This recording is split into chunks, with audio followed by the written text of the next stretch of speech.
train siffle dans le brouillard gris d'Auschwitz. Un officier, gants immaculés, pointe du doigt. Gauche, droite, droite. Je m'appelle Joseph Mengele.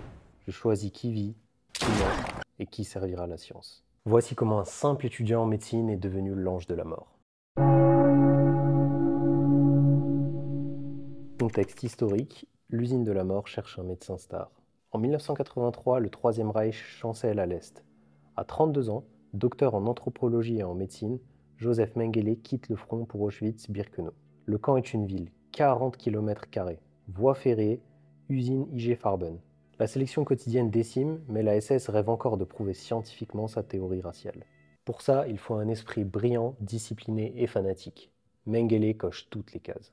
Il installe son bureau au bloc 10, juste en face des fours crématoires. Le but du projet, créer la preuve biologique de l'idéologie. Officiellement, ce sont des études médicales sur les maladies contagieuses qui sont menées.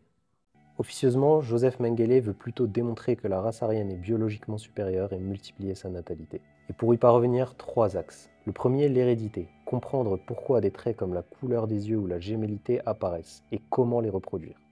2, la résilience, mesurer la résistance aux maladies, au froid, au traumatisme et comparer les races. 3, la stérilisation de masse, trouver un moyen simple, rapide, irréversible de rendre stériles les populations juives et tziganes sans gaspiller de balles. La science devient alors le bras armé de la politique et le patient, lui, une simple variable. Les horreurs expérimentales, la descente aux enfers.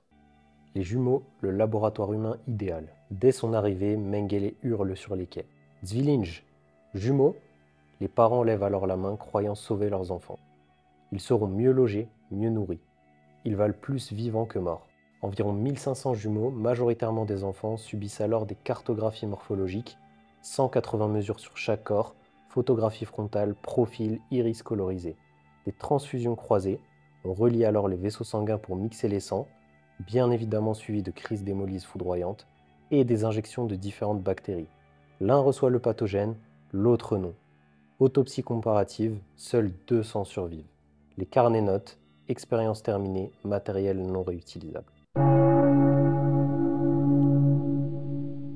Hétérochromie artificielle. Littéralement obsédé par les yeux bleus, Mengele injecte du colorant au sulfate de cuivre dans les globes oculaires d'enfants roms. Résultat, inflammation, cécité et septicémie. Il dissèque ensuite les yeux, les colle sur un panneau qu'il envoie à Berlin. Sa collection d'iris est classée comme des papillons. Stérilisation par rayon X. Dans une salle sans blindage, des hommes et des femmes nus se tiennent près d'un générateur. 20 minutes de rayonnement dirigé sur le bas-ventre. Brûlure cutanée, nausée, stérilité définitive. Et le but est simple, stériliser des milliers de prisonniers plus vite qu'avec la chirurgie. Résistance au froid. Pendant l'hiver 1944, il plonge des sujets conscients dans des cuves d'eau glacée, chronomètre l'apparition de frissons, la perte de connaissance et la fibrillation. Aucune couverture ni réchauffement, seulement une note. Hypothermie irréversible à 77 minutes. Fuite, impunité et mort, la route des rats. En janvier 1945, l'armée rouge approche. Mengele emballe alors 3000 échantillons anatomiques, 32 carnets et file vers l'ouest. Capturé par les Américains sous un faux nom, il est relâché faute de croix gammée sur ses papiers. En 1949, il traverse les Alpes, rejoint une filière catholique à Gênes et embarque pour Buenos Aires.